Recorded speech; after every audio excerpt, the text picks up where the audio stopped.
अस्सलाम वालेकुम। कैसे हैं बच्चों आप ने वीडियो देखी जो टीचर ने भेजी थी आपको अलिफ़ की। ये देखें, ये आपकी टीचर ने कॉपी भी बनाई है। इसमें देखें एक पेज पे ये अलिफ़ से अनार, अनार, अनार, अंगूर, अखरोट, अंडा, ऊंट। देखें, ये एक पेज पे आपके ये वर्कशीट पेस्ट हुई हुई है। इस पे आपको कलरिंग करनी है, ओके। और देखें नेक्स्ट पेज पे ये राइटिंग बनाई है टीचर ने, इस पे आपको लिखना है। सही है। देखें लिखने का तरीका, ये देखिए टीचर ने डॉट डाला है इस पे। आपको स्टैंडिंग लाइन सिखाई थी ना।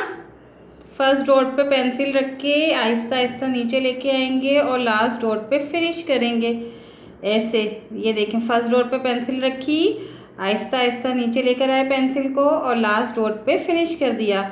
तो ये क्या बन गया? अलिफ़। अलिफ़ बिल्कुल वैसे ही बनता है जैसे हम स्टैंडिंग लाइन बनाते हैं, बिल्कुल सीधा होता है।